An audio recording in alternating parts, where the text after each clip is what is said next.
జనసేన విజయాన్ని ఆకాంక్షిస్తూ కృష్ణా జిల్లా మచిలీపట్నంలో జనసేన వీర మహిళలు భారీ కవాతును నిర్వహించారు. కోనేరు సెంటర్లో ప్రారంభమైన కవాతు పట్టణంలోని ప్రధాన కూడల నుంచి జిల్లా పరిషత్ వరకు సాగింది. ఈ కవాతులో జనసేన ఎంపీ అభ్యర్థి బండ్రెడ్డి రామకృష్ణ సతీమణి గీత, ఎమ్మెల్యే అభ్యర్థి బండి రామకృష్ణ సతీమణితో పాటు వీర మహిళలు జనసైనికులు పెద్ద ఎత్తున పాల్గొన్నారు. ప్రతి ఒక్క వీర మహిళకి నా కృతజ్ఞతలు. మేము కోనే సెంటర్ నుంచి ఇక్కడి వరకు నడుచుకుంటూ వచ్చి జనసేన నిదానాలు చేసుకుంటూ జనసేన గాజు గ్లాస్ గుర్తుకు ఓటేయాలని మేము ఎంతో ఉత్సాహంగా మాతో పాటు పాల్గొన్న ప్రతి ఒక్క వీర మహిళకి నా కృతజ్ఞతలు తెలుపుకుంటున్నాను.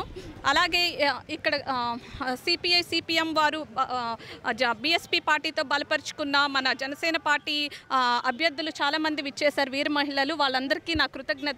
మీరెంతో కష్టపడి ఎక్కడి నుంచో వచ్చి మా ర్యాలీలో పాల్గొని మాకు ఎంతో సంతోషాన్ని కలుగజేశారు. అలాగే బలుగు బలహీన వర్గాలకు మన పవన్ కళ్యాణ్ గారు మద్దతు ఇచ్చి బిఎస్పి సిపిఐ సిపిఎం వారితో పొత్తు పెట్టుకుని, అలాగే మేము కూడా మా జనసేన పార్టీ తరపు నుంచి కూడా వీర మహిళలందరూ కూడా ఎంతో సహాయం చేస్తామని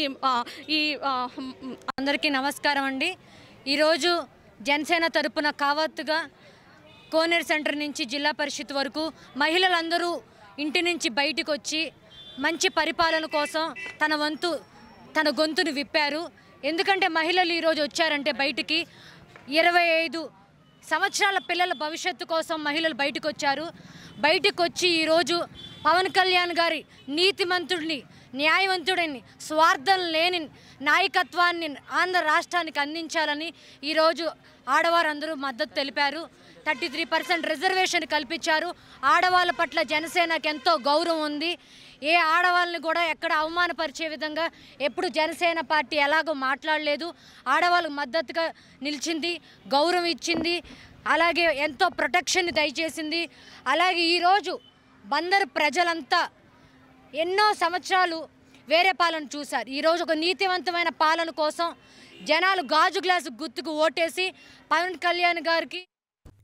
For more updates, please subscribe 99 TV Telugu.